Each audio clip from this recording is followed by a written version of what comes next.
नमस्कार, मैं अनीता चौधरी। देखिए ये रमज़ान का महीना चल रहा है, ईद आने वाला है और इस मौके पर बीजेपी की तरफ से एक नई योजना लाई गई है, सौगाते मोदी। सौगाते मोदी आ गई है, क्या है ये योजना और विपक्ष जिस तरह से आक्रामक है, उस पर बातचीत करने के लिए हमारे साथ बीजेपी के राज्यसभा सांसद नरेश बंसल जी हैं। सर, ये सौगाते मोदी सबसे पहले समझना चाहेंगे क्योंकि बहुत सारी योजनाएँ हैं, लेकिन एक योजना और आई है जो एक नई दिशा की तरफ जा रही है। इसको किस तरह से ले रहे हैं, क्या है? देखिए, हमारी पार्टी में हमारा अल्पसंख्यक मोर्चा काम करता है।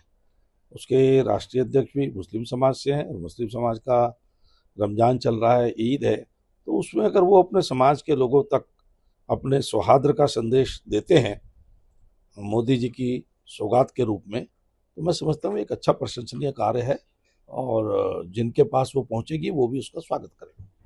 आप तो सौगात के रूप में ईद पे देने की या रमज़ान के महीने पे देने की बात कर रहे हैं, लेकिन विपक्ष का कहना है क्योंकि बिहार का चुनाव आ रहा है, ऐसे ये चुनावी प्रोपेगेंडा है और ऐसे में कहीं न कहीं ये चुनावी रणनीति के तहत मुस्लिम समुदाय को मनाने की कोशिश है। इससे मुझे लगता है कि विपक्ष को अब ये लगने लगा है कि मोदी जी के 11 साल के कार्यकाल में सबका साथ, सबका विकास, सबका विश्वास, सबका प्रयास, इस सूत्र को लेकर के जो सरकार ने विकास के काम किए हैं और माइनॉरिटीज को उसका जो लाभ मिला है, तो माइनॉरिटीज 75 साल से विपक्ष के द्वारा चलाए जा रहे उस खेल को समझने लगी है कि तुष्टीकरण की नीति के लिए, एक थोक वोट बैंक के लिए वो जो विभाजन करके रखते थे, मुझे लगता है विपक्ष का वो खेल विपक्ष को ही लग रहा है कि खत्म होने वाला है, इसलिए वो इसको इससे जोड़ रहे हैं। आप ही के सहयोगी पार्टी के नेता चिराग पासवान का कहना है कि मोदी जी बहुत अच्छी, उन्होंने सराहना की है इस योजना की, योजना को अच्छी बताया है, लेकिन कहा है कि इससे मुसलमान मानेंगे नहीं, वोट में नहीं तब्दील होंगे। नहीं, पार्टी या हमारी सरकार या मोदी जी, हमारा चिंतन है हमेशा संतुष्टि सबकी, तुष्टीकरण किसी का नहीं। तो सबकी संतुष्टि के लिए ही हम सबका साथ, सबका विकास, सबका विश्वास, सबका प्रयास करते हैं। जितनी योजनाएं उठा करके देख लो आप, हमने कोई भेदभाव नहीं किया, चाहे प्रधानमंत्री आवास योजना हो, प्रधानमंत्री जन आरोग्य योजना हो, मुफ्त राशन की योजना हो, जनधन की योजना हो, गैस कनेक्शन की योजना हो, हर घर में नल से जल की योजना हो, जितनी भी योजनाएं हैं सब में सबको बराबर समान अधिकार है और वर्गों ने उसमें अधिकांश उसका लाभ उठाया है। इसलिए इस प्रकार की बात कहना ये राजनीतिक दृष्टिकोण से उनके अपने वोट बैंक के लिए हो सकता है, बाकी तथ्य के रूप में सही नहीं है। सर, ये पहली बार इस तरह की योजना लाई गई है सौगाते मोदी। अब अनेक योजनाएं पहली बार प्रारंभ होती हैं, उसके सामाजिक परिणाम अच्छे आते हैं तो आगे भी चलते हैं।